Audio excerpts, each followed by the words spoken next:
Hey everybody, welcome back to the Monday Night Wars. This is week 36. This is the 163rd episode of RAW in its history. It went on from the USA Network from Fayetteville, North Carolina at the Cumberland County Memorial Auditorium on June the 10th, 1996. Ratings for RAW were at 2.7 to Nitro's 2.6. RAW wins by 0.1. So now after this week's win, the total scoreboard is 17 wins, 17 losses, and 2 draws. This is the last time they would be tied for almost 2 years. This is the last Raw to win until the Stone Cold Vince McMahon match in April of 1998.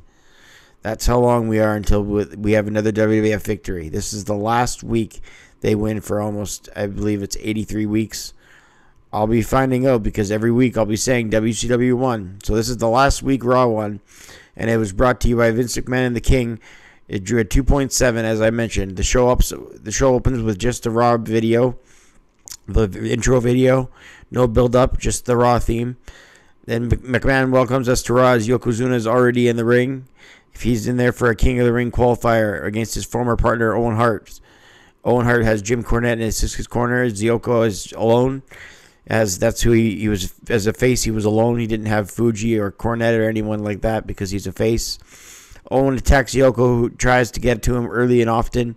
He attacks him with rights. McMahon calls Owen Hart's injury with the cast on his arm suspect at best. The fans chant, "We want Brett," to Owen Hart. Fans just kept chanting, "We want Brett." And it wasn't just some fans. All the fans in the attendance chanted, "We want Brett." An insecurity by Owen, and Yoko placed him with a headbutt. A double axe handle to Owen by Yokozuna. Yoko with a shoulder tackle. Yokozuna goes to the top, but Yokozuna lost his balance and then lays down on the canvas floor, losing his footing. In the end, Owen won after Yoko fell off the top and used the ropes for leverage. Owen Hart put his legs on the ropes to get a better leverage, and Owen Hart defeated Yokozuna. Owen Hart's on a roll. He's trying to be the first ever two-time King of the Ring. I rated the match 2 stars and a quarter. Next up, we have another King of the Ring qualifying match. The Wildman, Mark Merrow, with Sable taking on Skip in the 1996 King of the Ring qualifying match. Jake the Snake on commentary. JR's with Yokozuna, who has to try and find himself, he says, with JR at a split-screen interview.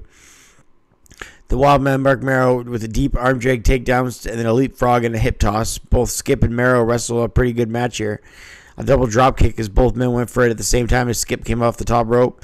Skip then stretches the arm in the corner of the Wildman and blocks a Hurricane Rana attempt. A sunset flip into the corner, countered to head scissors, then a duck and a clothesline by Skip. Skip then tries to put the Wildman Mark Merrow away. Raw back from a commercial, the Wildman Mark Merrow with a clothesline that takes him outside and a gut-wrench suplex to Skip. Sable says, "Come on, Mark."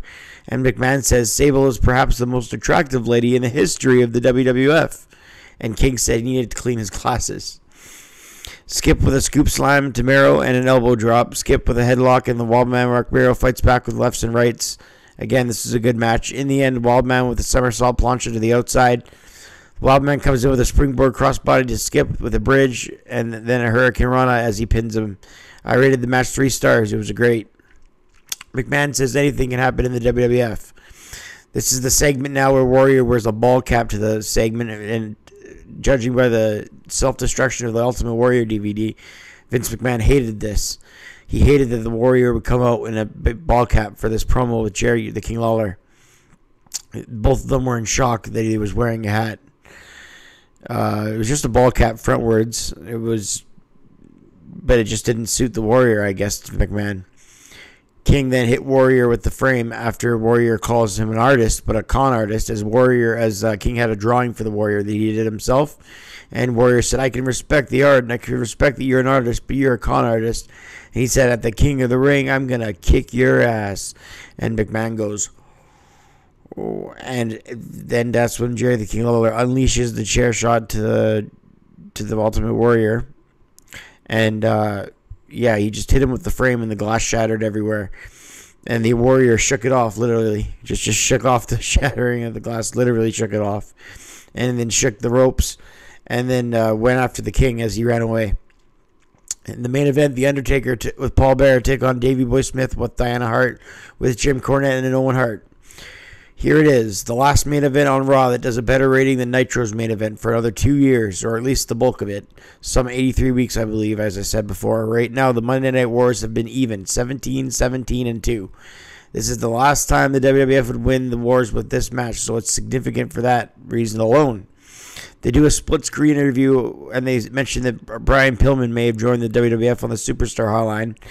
And they also do a split-screen interview during The Undertaker's entrance.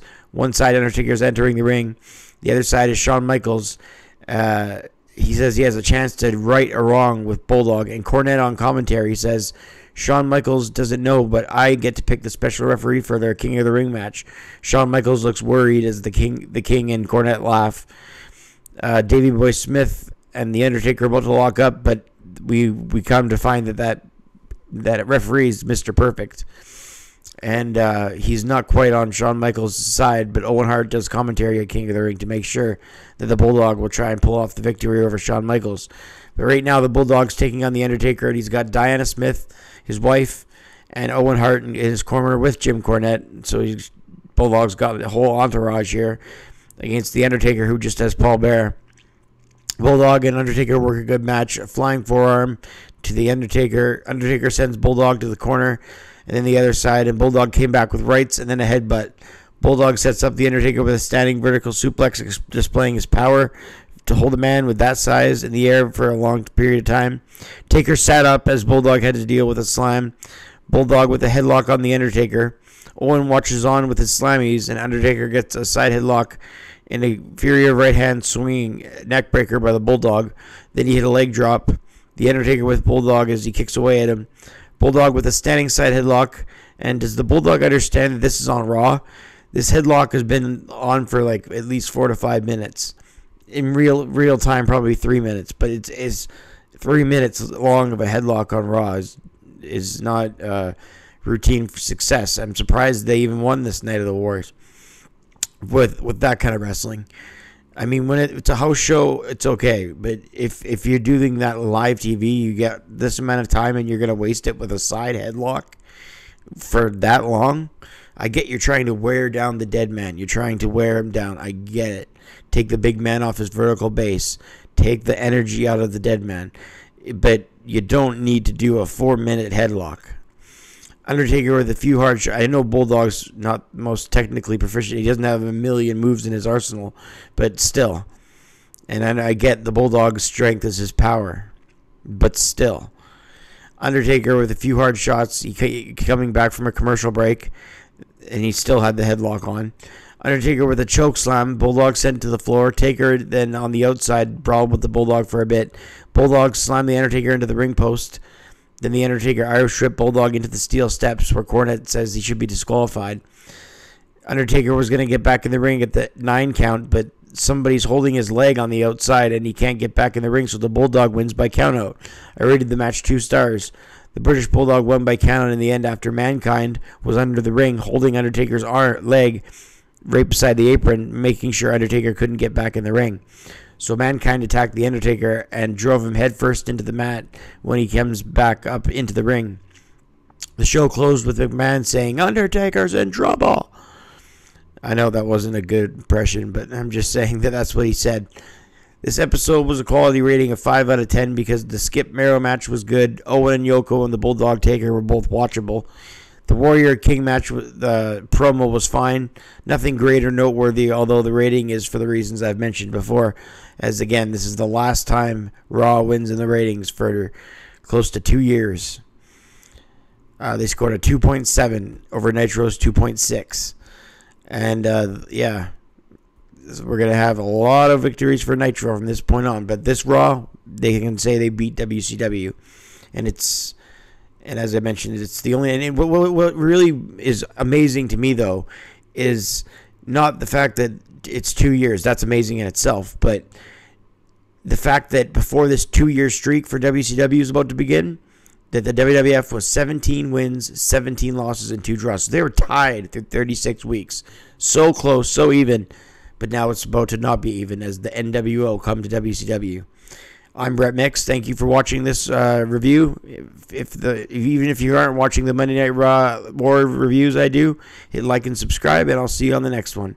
I'm Brett Mix. Thanks for watching, and I'm out.